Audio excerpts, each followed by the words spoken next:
Baik, selamat bertemu. Salam sehat, salam sukses buat kita semua. Video kali ini kita akan belajar bersama mengenal flip-flop. Jadi flip-flop ini merupakan dasar dari beberapa rangkaian dalam mikroprosesor, seperti misalnya shift register atau registernya sendiri, kemudian memori, kemudian rangkaian-rangkaian decoder, untuk rangkaian-rangkaian pengali, pengurang, dan sebagainya. Jadi flip-flop itu cukup banyak. Juga dapat dipakai sebagai rangkaian pembangkit pulsa.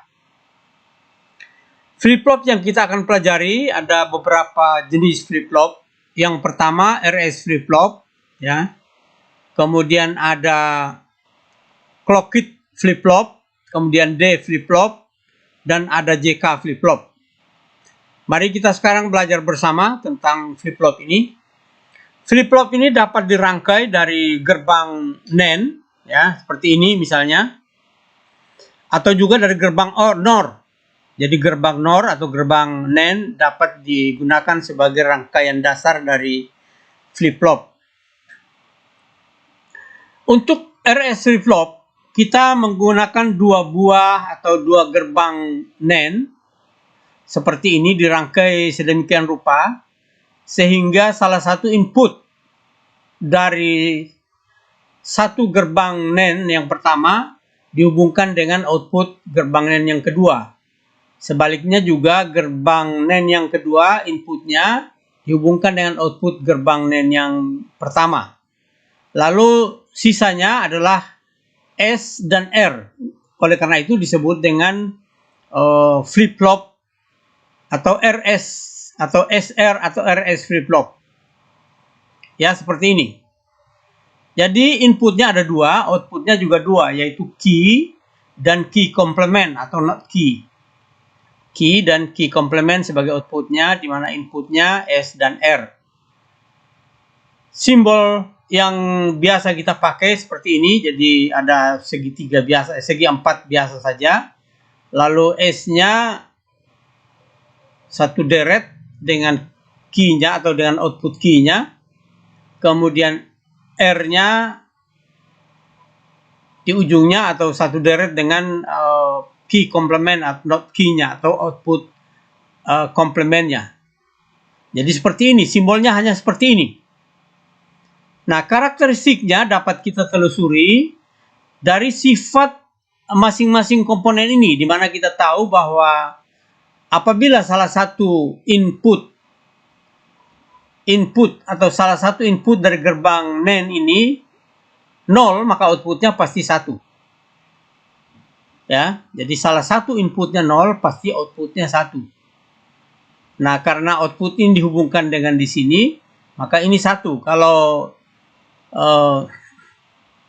seandainya ini 0, maka di sini juga akan 1. Nah, kalau kita lihat dari tabel ini, ada S-nya 0, R-nya 0, ya, S-nya 0, maka di sini pasti 1.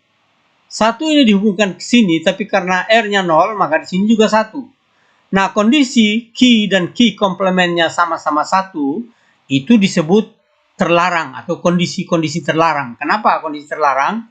Ya, bukan flip-flop.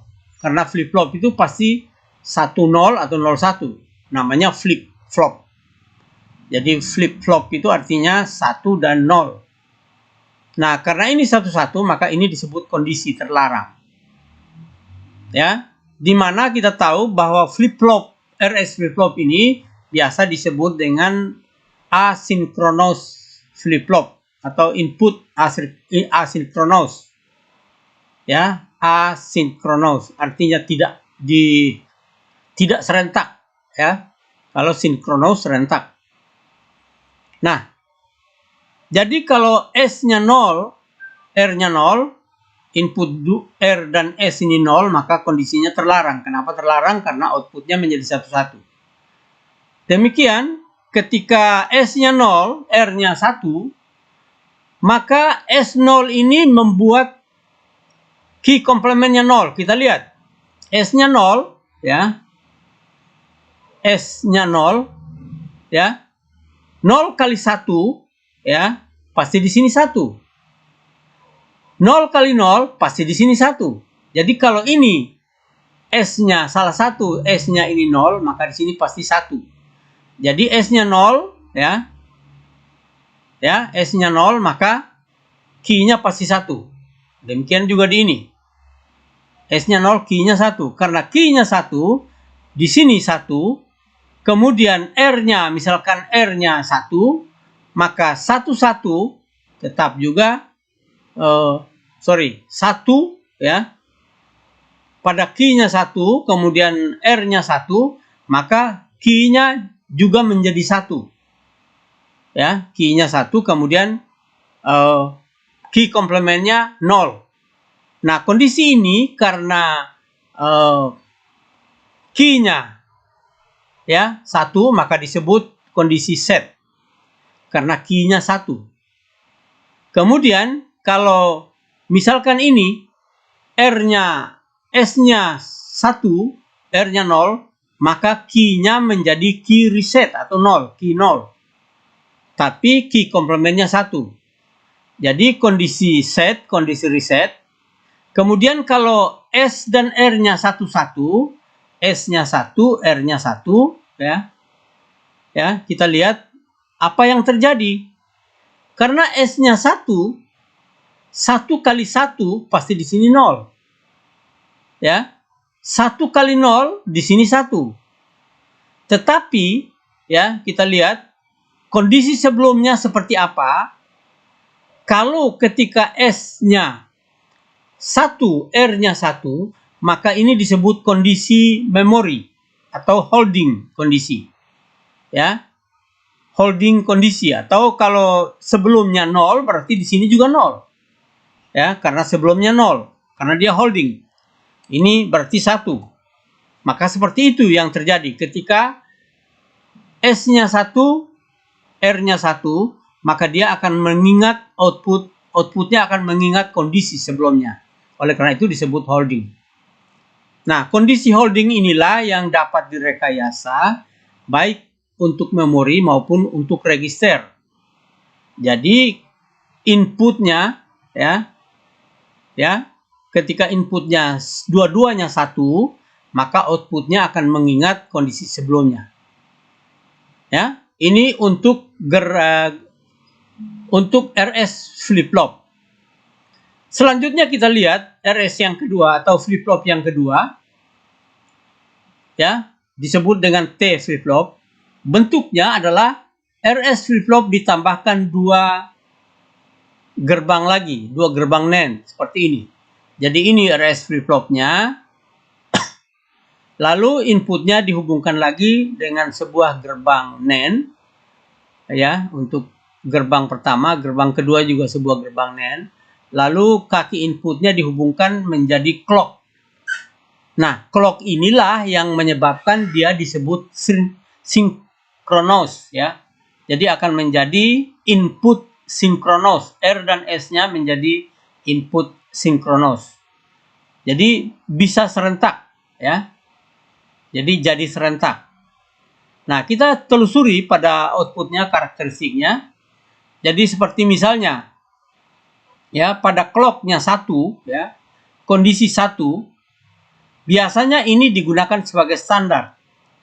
Jadi kalau kondisi clocknya semuanya 1, maka outputnya, key dan key komplementnya akan tergantung oleh R dan S-nya. Yang tadi S di sini, sekarang terbalik, RS-nya di bawah, R-nya di atas. Jadi R-nya sejalan dengan key-nya, lalu S-nya adalah key komplementnya. Kalau S clock-nya 1 semua, maka kondisi input S dan R-nya atau R dan S-nya 00, dia akan menjadi kondisi holding, berbeda dengan di sini tadi. Kondisi holding pada RS flip-flop itu berada pada kedua inputnya 1-1. Tapi kalau pada T flip-flop, ya, kondisi holding berada pada kedua R dan S-nya 00, maka dia akan mengingat kondisi sebelumnya. Jadi kalau kondisi sebelumnya 01, maka dia menjadi 01. Kalau kondisi sebelumnya 10, maka dia menjadi 1 dan 0. Jadi kondisi sebelumnya yang diingat.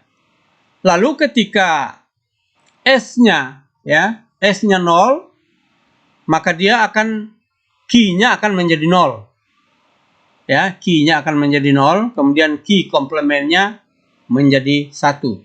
Sehingga ini masih disebut kondisi normal, dua-duanya ini 0 dan 1 inputnya, maka outputnya 0 dan 1 juga.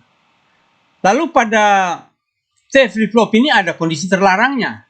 Apabila S dan R-nya, S dan R-nya atau R dan S-nya 1-1, maka kondisi outputnya adalah kondisi terlarang. Kenapa? Karena nanti akan menjadi 1-1 pada output ini. Ya. Nah, itu kondisi terlarangnya pada T flip-flop. Selanjutnya kita lihat flip-flop yang berikut adalah D flip-flop. Ya.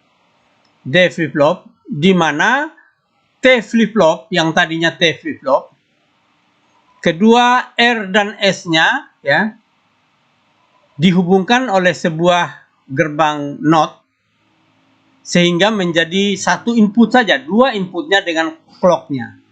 Jadi D dan clock. Lalu ada input asinkronosnya, yaitu preset, ya. Dua input asinkronosnya menjadi preset dan clear.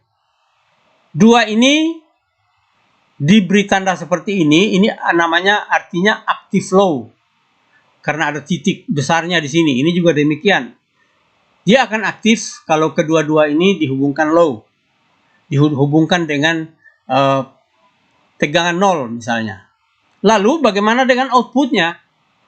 Output dari gerbang D flip-flop ini kita mengikuti tabel seperti ini.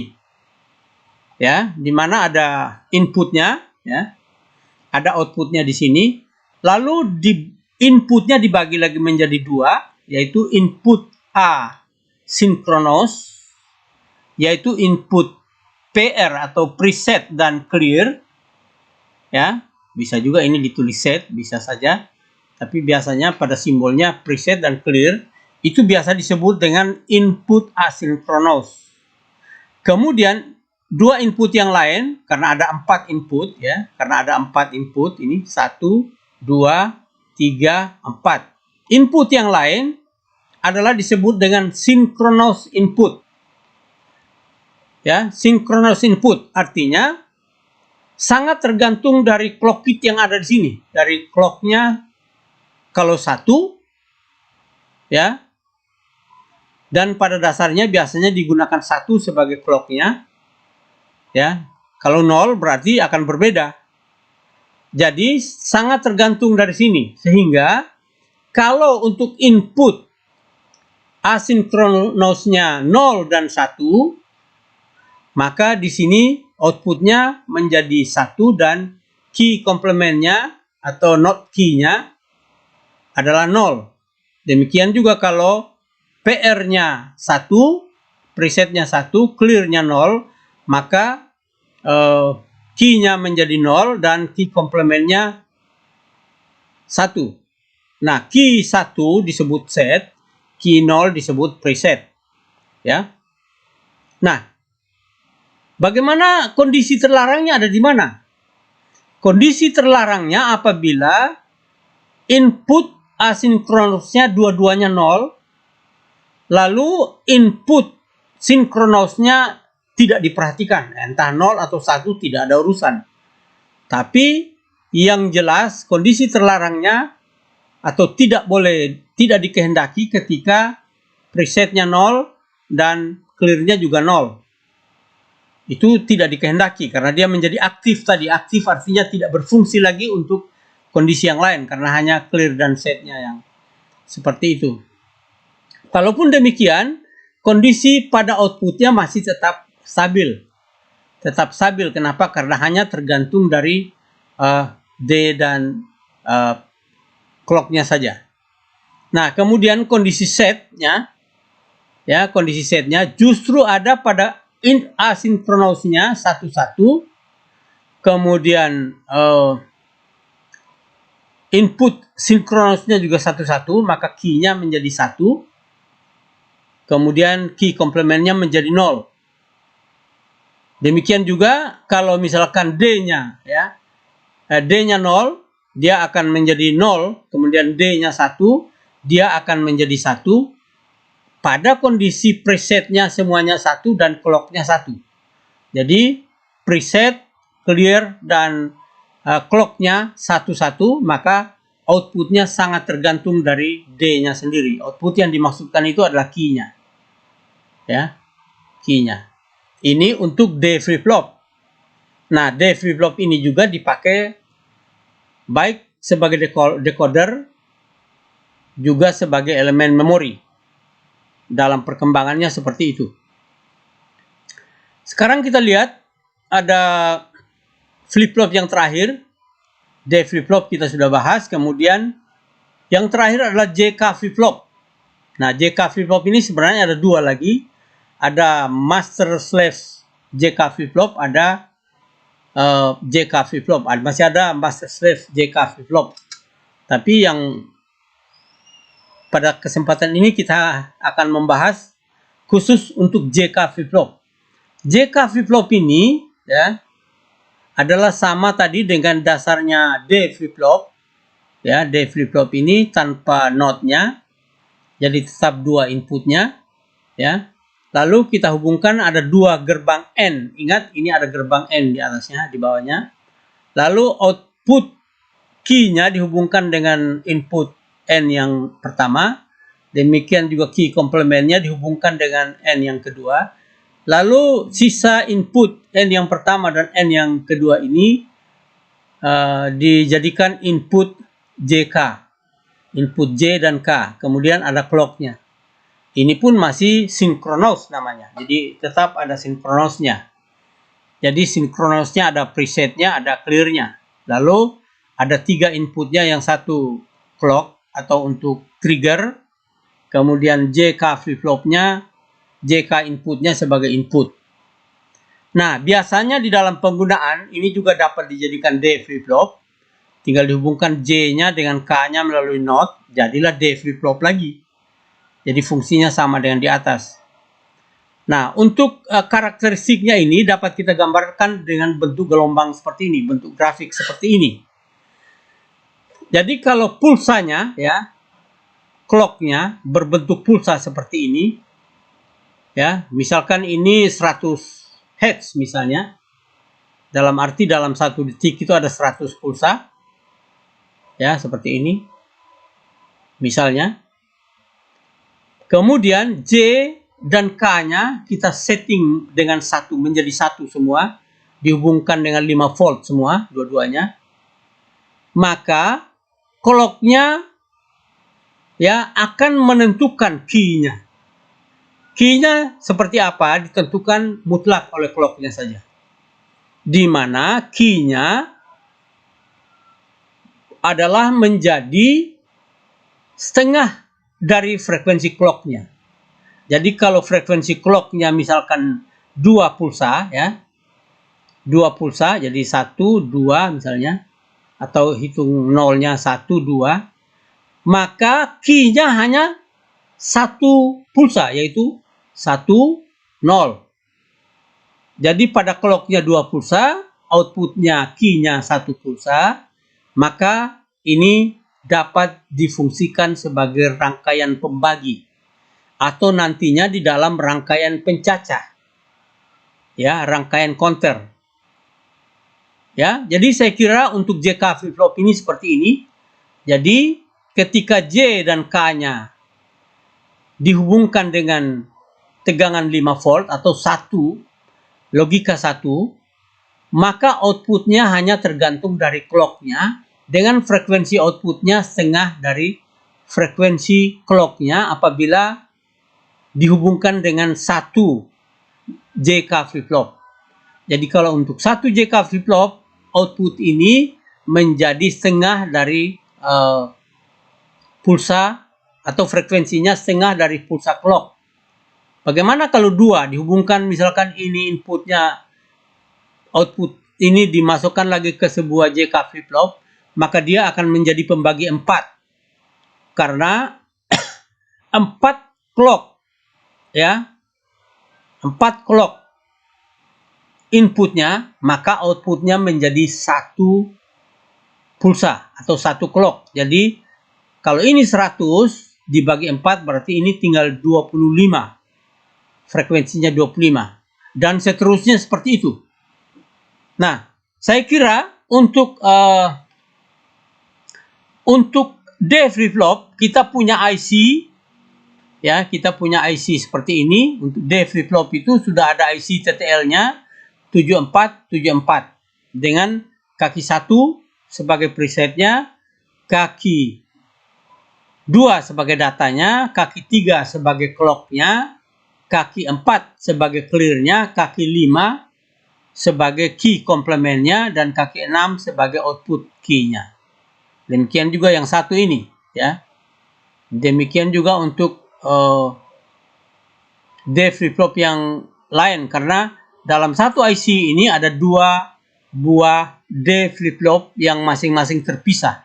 Jadi walaupun flip-flop pertamanya rusak, keduanya belum tentu rusak atau sebaliknya. Jadi dalam satu IC ada 2 flip-flop atau 2 D flip-flop, yaitu IC 7474 dengan kita sudah lihat karakteristik ini tadi. Kemudian ini untuk apa namanya, JK flip-flopnya, lalu JK flip-flopnya, ya, seperti ini ada JK flip-flop, yaitu TTL 7473, di mana J-nya kaki 14 dan K-nya kaki 10, ya, atau J-nya, ini J-nya, K-nya kaki 3, ya, kaki 3 dan kaki 14 sebagai K, ya, input K.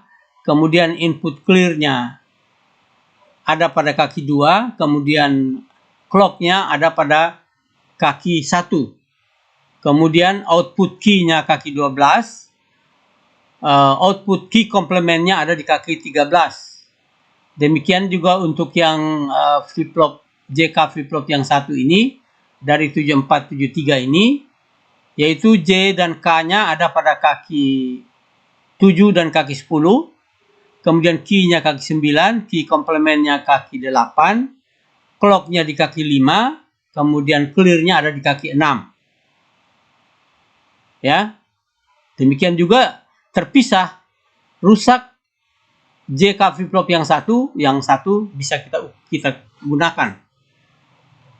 Jadi saya kira itu yang dapat saya sampaikan untuk rangkaian flip-flop.